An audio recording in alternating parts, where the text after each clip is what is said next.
I'm here with my guest, Bernadette Osmow. She's the president and CMO at Osmow's. If you know it, you love it. If you're near one, you probably go there often. There's only one in my neck of the woods, but Bernadette, welcome to the show. Glad to have you here. Thank you for having me, Caleb. I'm excited.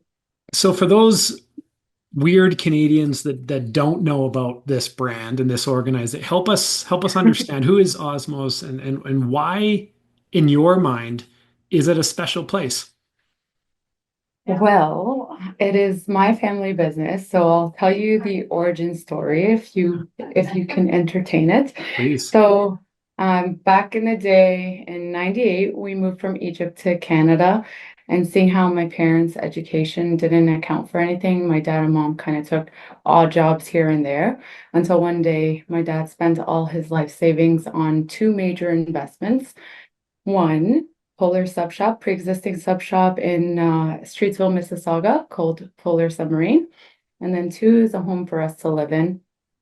And then so Awesome. the sub shop did In that well. order, or Probably. Seeing how, he had the money was kind of not enough. He knew he needed to invest in something, and yeah, the sub shop was there for 25 years. It was doing pretty decent. So he invested in that. In little old Streetsville, three brand name sub shops opened up nearby: Subway, Quiznos, Mr. Sub. So there were four altogether in Little Streetsville, and we saw sales go down drastically.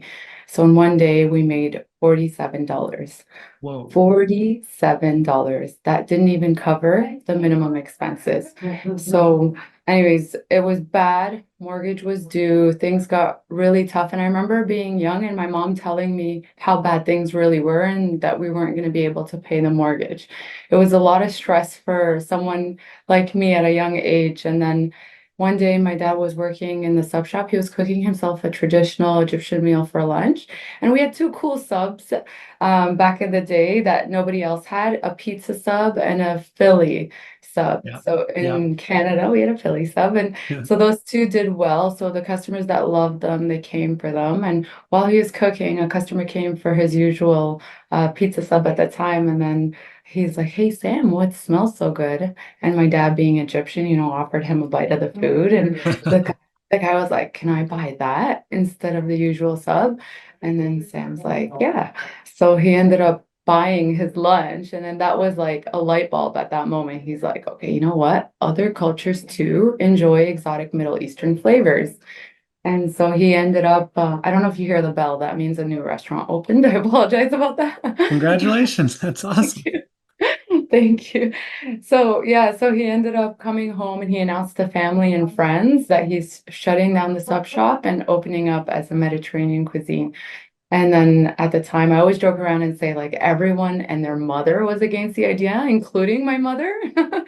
They, they were like, it was 2001. There was no diversity in food. Chinese was the most exciting thing. Yeah. But other than that, it was very plain and unusual to have Middle Eastern. And so everyone was against it. I would say stubborn or determined. You never know. He shut down. We all renovated as a family, painted the place. In one week, we Um, opened up as our family last name. Osmos. that's insane. Yeah, so 2 months later, the Bread and Honey Festival happened. So crickets up Okay. until that point, nobody wanted to try the food. People were hesitant. They didn't know what shawarma was. It was a lot of introduction to what shawarma even is. And then 2 months later, Brennan Honey Festival happens right in front of the restaurant. We have a glass window and there's a ton of people right outside, but nobody is walking in. Right. And so at that point, Dad, being a genius and all, started cutting that delicious shawarma off the rotisserie. He grilled it to perfection. He put it into a pita with those nice ingredients, drizzled that garlic sauce on top, wrapped it up, put it on a panini press, and then cut it into pieces. He went outside and started handing out free food. And my mom was like, "Oh my God, we are not making any money. And he's handing out free food." Little did she know that that was our blessing in disguise because people tried the food and either came in to buy it or told their friends, came the next day with their family and friends. And it was a lineup out the door from that day onwards. So that's our fun story. Man, I Something I have I brag have I about have because goosebumps. That's incredible. I lived Uh, those times and it was really cool to see from wow. that to now. I always think back to those days and it's just incredible.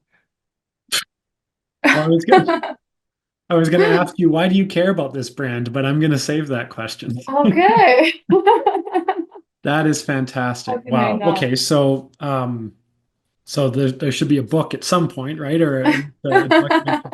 So for you now in the role that you play within the business, as a leader, tell me a little bit about your flavor, your style, your approach generally to this game of marketing leadership. Like, what do you value? What do you emphasize in the approach that you take to this role and game?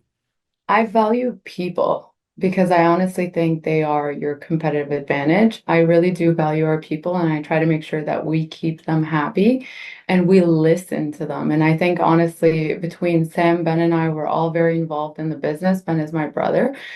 Between us three, we try to make sure that we're not just using, okay, we made this decision and it's rolled out across the board. It's more so, okay, what do you think? How do you like this? And it's our customers. A lot of times our customers say, I really love your chicken on the rocks because we came up with those nomenclatures, chicken on the rocks, and on the Right. sticks. And they said, I'm vegetarian. Do you think I could get falafel on the rocks? And so we ended up creating that on our menu boards because hey, vegetarians want that on our menu, we will put it out there and it is one of our top sellers as well. So it's pretty cool to see and just listening. And that's what we value. I think hearing outside opinions, getting insights, making sure that it's not just coming from us, it's coming from across the board. And it's doesn't matter what department, what position, what if you have an idea and if it's feasible and something that we can actually do, we're gonna run with that, especially if we think it's the best one, right?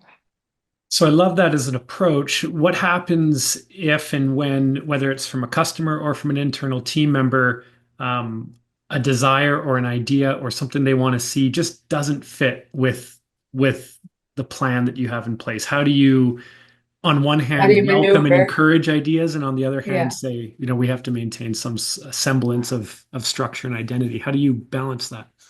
Honestly, I think transparency is key. I'll say, hey, we actually have a similar idea coming down the pipeline. This would clash a little bit with it. Or, you know what, I love the idea. I don't think we can afford it. Maybe it's a future idea and we Right. kind of park it.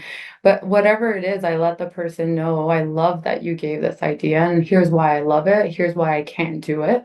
And we Right. just walk them through it. And I think for the most part, everybody knows an idea is an idea. It doesn't mean it will be implemented. It's more so, That's true. can we do it and is it going to clash? We had some great ideas that just clash with our menu. So it would be a nightmare to actually implement, but it would be such an exceptional idea that we can't implement. It's Yeah. just unfortunate, but it happens. Yeah. I'm curious in your role. Now I know it's in some areas it's gray because you're leading the organization. In some areas it's specific and functional. Within that CMO position, how do you or what do you personally rely on? Maybe it's a gut feel to tell you whether or not you've done a good job that day for your people, for your team, for the actual brand itself. What do you rely on that doesn't show up on a spreadsheet or a chart? Lead with a Yeah. gut feel. Something outside of your typical KPIs, for Yes. example. Well, I have this thing where it's like highest impact, highest reward. So when I have you, I'm sure you do too, you have a crap ton of work that you have to do, and it's so much that's going on. And it's how do you prioritize? So I always make sure that I prioritize based on highest impact, highest reward. Did I concentrate on things that will maybe are quick turnarounds, are going to make an immediate impact? Or did I look at things that kind of delayed me? And some days I'll be like, well, I look at things that kind of delayed me, but in the future it'll be great. But for the most part, I try to make sure that I'm prioritizing what's going to make an immediate impact Right. pretty soon. So that I guess the idea is if those other things inevitably don't get attended to, the potential impact they had were less, so it doesn't matter as much, right? Like Exactly. take the biggest bite, eat the elephant first. Yes, yes, you got Got it. it. Got it. I love One it. bite at a time. So from a sort of ingrained, innate skill set or capability standpoint, what do you often rely on because it's your superpower? What would you claim to be your sharpest weapon? That's a great question. What is my sharpest weapon? I feel like reading people. So I'll look at my team or I'll look at someone outside of even my department. I'll be like, you seem a little bit down today. Tell me Right. what's going on, what's on your plate. And it's more so, okay, so did you think about this? It's bouncing off. It's almost like taking off of someone's shoulder some of the burden they may be carrying. And did you try this? My team member could help you with that. So Right. it's more so just helping a person kind of come out of feeling like the world is on their shoulders. I'd say I people honestly is probably one of my strong suits. I try to make sure that I'm very attentive and I'm making sure that our team and our environment is great. It's something that I love. Yeah. And then if they have creative ideas, I never want to shut that light. I want to make sure that they know they can always bring it forward. And we have a suggestion box. So if they're shy and they're not sure it's a great idea, they can Right. go to the suggestion box and put it there anonymously. Those Yeah, are a I couple of love it. things. So you can sense if something needs to be discussed or something. Do you have any advice or thoughts in terms of how you might be able to coax that out in terms of language and style and is there I feel anything like I've there? been blessed. People tell me I'm very approachable and it's very easy to speak to. So even if I'm in a public place, people will just come naturally gravitate and speak to me. I feel like I have that smiley face that allows people to come to me at any time. But if I were to give someone advice, it's more so seek to understand. 'Cause sometimes it's like, hey, you're looking a little bit down. Are you okay? Or like, Yeah. hey, how's your day going? Are you sure? Do you need help with anything? It's more so just from a care point of view, and then the person will likely open up, I'd say. What about your Achilles heel as a marketing leader or a leader Hmm. generally? That's a good one. What is my Achilles heel? I will say, I mean, like, Or I mean, something, put this way, what's something that you find yourself curious about in terms of growing and improving, like something that you would when you reflect, hey, I'd really like Mhm. to sharpen that part of my game. Is there anything that comes to mind there and why? Yeah. Um, I would probably say more so on the number side. Like I'd want to sharpen a little bit more on my number side. It's like when I look at our marketing ROIs and this and that, in that sense, it's fairly decent. But when I'm looking at overall and I'm trying to understand numbers, I almost have to bring someone in. It's like, did I understand this correctly? Right. And I always like the fact that we have a team for that. I know it's not my strongest suit, and I love that my brother does actually emulate that very well. So it's not like we're not covered in any sense, Yeah. but sometimes I feel like, yeah, that I could really improve on that piece. And I just love when people speak numbers a little bit more because I feel like it really gives them that credibility. Mm. And I think it's a piece that I can work on better and improve for sure. Well, that's why strength based partnerships are so critical, and the fact that you have it, within the Yeah. leadership team and its family at the same time. I think Yeah. a lot of people listening are curious. We don't have to spend a lot of time here, but how do you how do you find the balance and the success in working with blood? And how do you, And I mean, we everyone all asks have to that assume that question. there's because it takes a special skill, doesn't it? And at least It a does. an appreciation and a level of respect. Tell me about your approach on that. Yeah, so I always tell people it's actually usually my dad and brother who have very opposing sides, and Right. I'm the mediator that comes in and I'm like, okay, tell me Oh, why you think this and tell me why you think this. And I kind of listen to both sides and I'll say, okay, well, here's what we're gonna do. We're gonna try it this way. So I'll try to find a compromise if I can. In certain situations, you can, that's fine. It's not always perfect, but I'll always try to find a compromise. So this doesn't cost us anything to do it this way and see how it goes. And if it doesn't go well, then we'll revert to this. So those are kind of my approaches, but for some reason I've always played the mediator. I see the dynamic. I love it. Within the industry, within the restaurant industry, whether it's quick service or fast casual, just not like full dining, sit down, server. What are some of the changes, trends, or things coming that you're most excited about as compared to things that you're, aware of and you need to plan for? But what are the ones that you're most excited about? Within the quick service Within, industry specifically? yeah, I honestly think technology and its potential, it's pretty exciting.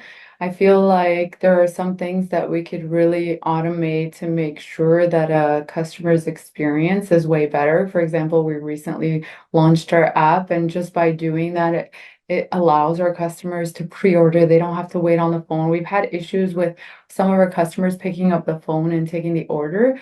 And obviously, in this day and age, you don't really want to depend on, if you're paying a minimum wage person and they're very busy in the restaurant, you don't want to depend on them picking a call or missing the order and missing the mark altogether. That customer may be going somewhere else.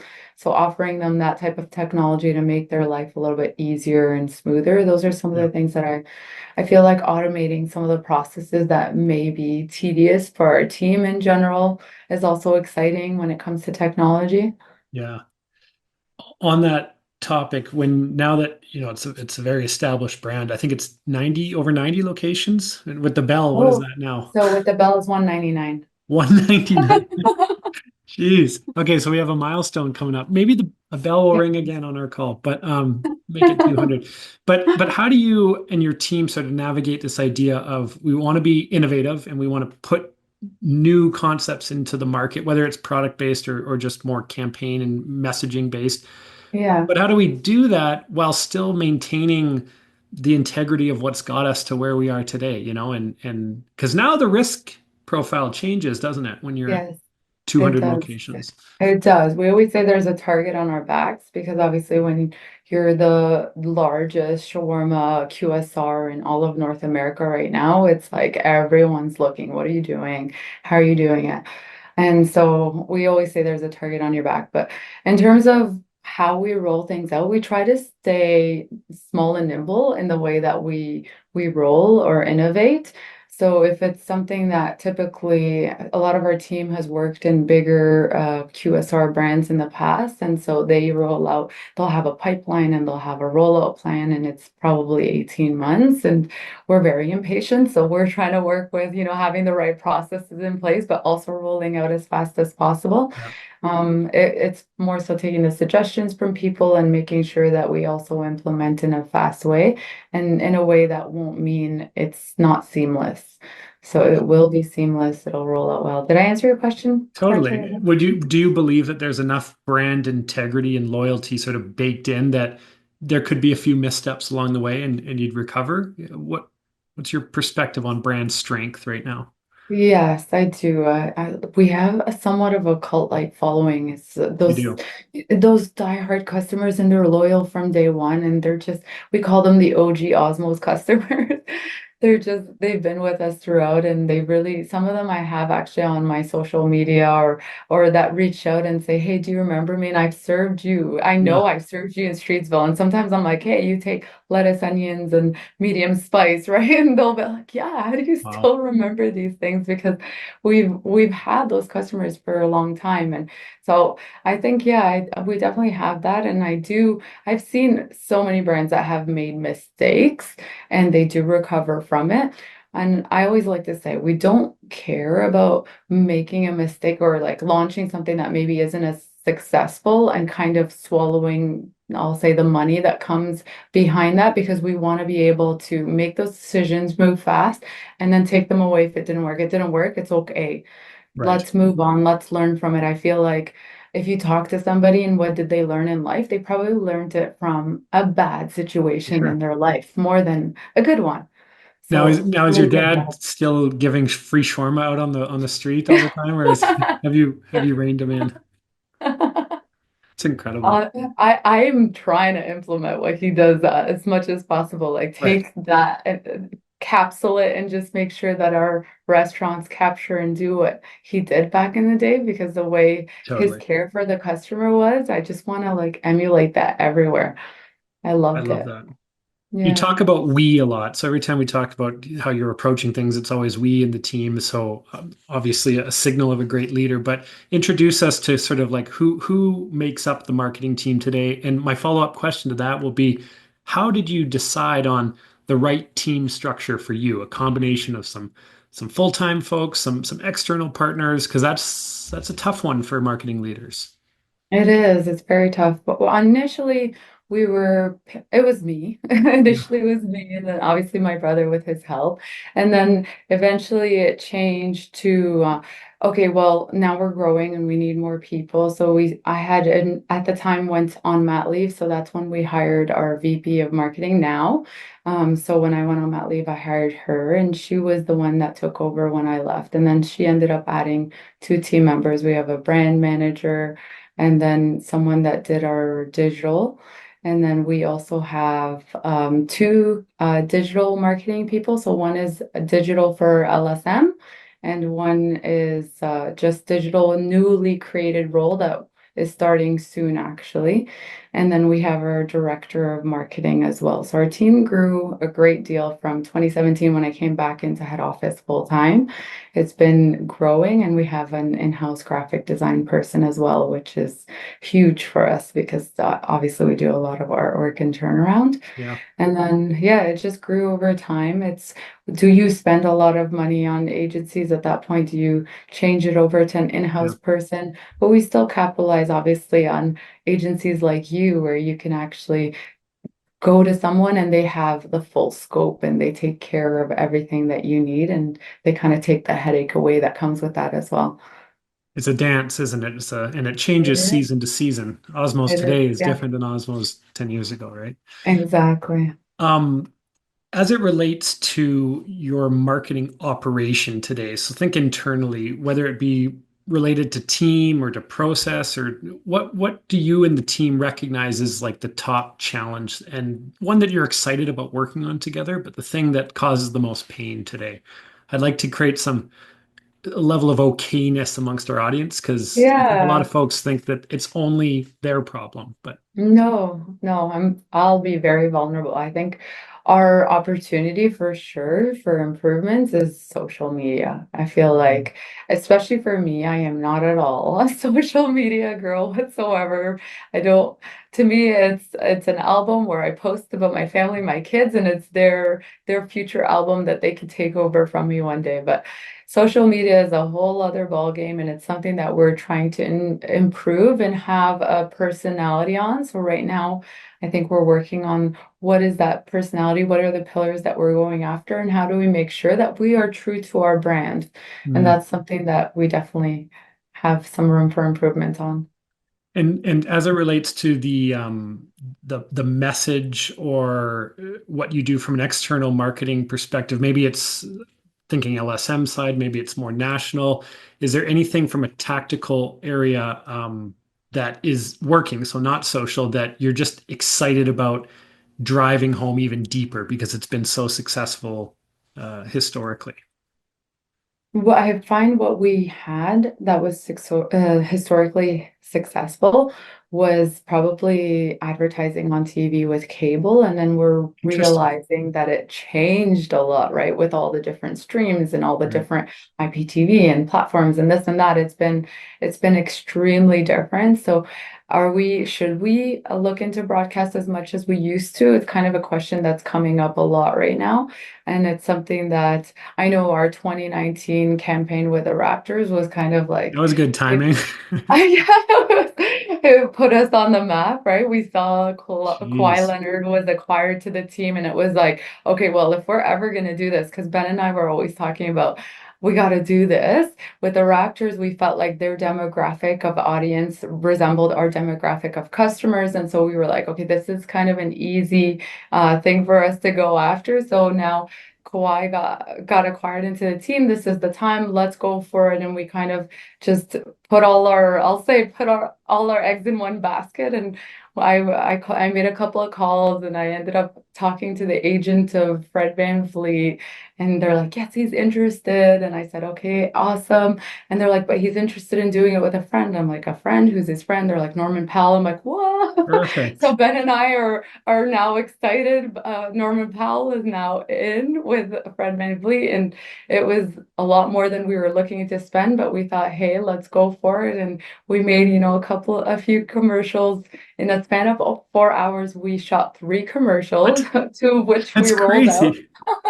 Yeah, it was insane. Everything was just boom, boom, boom, and obviously low budget at the time, but we did a great job with that budget, and we aired it on TV, which was the most expensive. Yeah. It was a great I time can't for the imagine what brand. that cost, but if you look back in hindsight, right, it's so many things lined up. It's like Exactly. COVID hadn't happened yet, so Yes. you're penetrating the minds and hearts of people before it's full shutdown time, and they're ordering you on Skip now because of it. Exactly. And then they Exactly. win, and then Kawhi's gone, and it's like, so good job.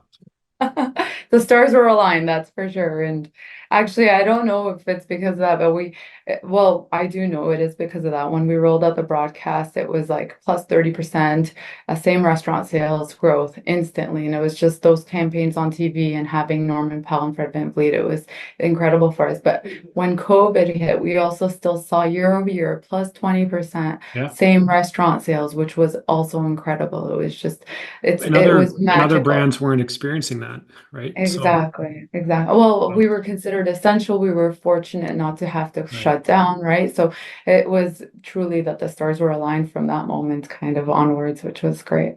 So how long got sort of like finger in the air guess, like how long did it take you in same store sale growth to pay back the spots, the media cost? I can't imagine But that was cheap. we paid it in that year's budget. We actually were very smart, and I'll say a lot of the people who were in the spot were our friends, right? Like so we tried Yeah. to be very nimble and conscious about what we were spending at the time. And we had all these small brands that were a little bit bigger than us at the time come to us and are like, "How are you doing what you're doing?" Because our franchisees are pissed at us. Almost is on TV and you're not on TV. And at the time, obviously, they were bigger than us. So they were like, how are you guys doing this? And it was kind of humbling to hear and fun to see, right? Really It cool. was nice. Really cool. So, I'm curious about we talked about marketing failures before and even just failures agnostic to marketing, just as a leader. Like, is there one moment in time or one scenario that you feel is memorable because you learned so much about yourself and you were able to parlay that learning into the next version of Bernadette as a leader? What happened and what did you learn? Is there anything that comes to mind? I'm fortunate. I wasn't really scared to fail because obviously it's my company, my money, and my, decisions. So I was able to be a little bit more courageous with those decisions. So if I failed, it was a learning and it was but I'll say maybe direct mailing was something that we rolled out. I think at the time it was not a proper check on the information. And I think it was a date that was put in that was way too long for an offer to be out. And normally we don't even like to discount our brands. So it was that alongside having a very long offer. So the turnaround time there was no real call to action. And it was a combination of the two that I remember thinking like that was not very strategic and I should have done better, right? And I'd say probably that's one of the ones that ring true, but there might be more. More. None that I could think of right now. So leave us with this. I'm curious about how do you stay inspired to grow as a business leader, as a marketing leader, and how does the team at large stay inspired to explore what's next for Osmos? Like, what do you guys rely on to keep that super sharp, or keep sharpening it, if you will? We have executive offsites. So September of every year, we're kind of planning 2026 for September, for example. And then we would all meet offsite and it's almost like getting everybody out of their environment and what is it that we're looking to achieve. And we'll have the company vision board up for everybody. And it's what does this tie into what you're doing and how would you allow it to kind of work for your department? And people, like I said, they're very comfortable letting us know, here's what I was thinking. I saw this. There's an AI for this. There's that. And it's almost everybody knows that if it means they know that the Osmos family is up for it if it means opportunities for growth, if it means you need an additional person on your team to make it happen. We'll always support and provide the resources for you. We have a very fun environment, also unlimited vacation in office and stuff like that. So I feel like all those little pieces kind of inspire and allow our team to say, hey, okay, I think I can present this and I think they'll like it. When we push back, they know that okay, we're pushing back because we want to see that you believe in your idea and your vision, and you try to convince me why I should think it's a Right. great idea. Are the And franchisees then involved in this experience? yes, so we have FAC, which is Franchisee Advisory Committee. So they Okay. kind of are the voices for their regions and their areas. And we also have something called OzFest at the end of every year. It's a combination of workshops and in-person meetings and brainstorming sessions, as well as the Christmas party at the end of the year. We kind of do 2 days in a row of Wow. full information sessions and packed in, and they get to present to us as well. And then we have our party Party. together and just laugh it off and have a good time. I'm sure there's no fun had at that party. Yeah, right. Oh, questionable. Very cool. Well, thank you so much for giving us a small peek behind this amazing story and how you're assuming this role and playing your role and playing the game of leadership and marketing leadership. Thanks for sharing about your team and the way you think about dynamics there and how it ebbs and flows with different seasons of the business and very inspiring. So thank you, Bernadette. And a pleasure. Thank you, Caleb. Great questions. Very inspiring. So thank you, Bernadette. And a pleasure. Thank you, Caleb. Great questions. Mailing was something that we rolled out. I think at the time it was not a proper check on the information. And I think it was a date that was put in that was way too long for an offer to be out. And normally we don't even like to discount our brand. So it was that alongside having a very long offer. So the turnaround time Uh, was, there was no real call to action. And it was a combination of the two that I remember thinking like that was not very strategic and I should have done better, right? And I'd say probably that's one of the ones that ring true, but there might be more. more. None that I could think of right now. Mailing was something that we rolled out. I think at the time it was not a proper check on the information. And I think it was a date that was put in that was way too long for an offer to be out. And normally we don't even like to discount our brand. So it was that alongside having a very long offer. So the turnaround time Uh, was, there was no very long offer. So the turnaround time uh, was, there was no. so leave us with this. I'm curious about how do you stay inspired to grow as a business leader, as a marketing leader, and how does the team at large stay inspired to explore what's next for Osmos? Like, what do you guys rely on to keep that super sharp, or keep sharpening it, if you will? We have executive offsites. So September of every year, we're kind of planning 2026 for September, for example. And then we would all meet offsite, and it's almost like getting everybody out of their environment and what is it that we're looking to achieve. And we'll have the company vision board up for everybody. And it's what does this tie into what you're doing and how would you allow it to kind of work for your departments? Like I said, they're very comfortable letting us know, here's what I was thinking. I saw this. There's an AI for this. There's a long offer. So the turnaround time Uh, was there was no. so leave us with this. I'm curious about how do you stay inspired to grow as a business leader, as a marketing leader, and how does the team at large stay inspired to explore what's next for Osmos? Like, what do you guys rely on to keep that super sharp, or keep sharpening it, if you will? We have executive offsites. So September of every year, we're kind of planning 2026 for September, for example. And then we would all meet offsite, and it's almost like getting everybody out of their environment and what is it that we're looking to achieve. And we'll have the company vision board up for everybody, and it's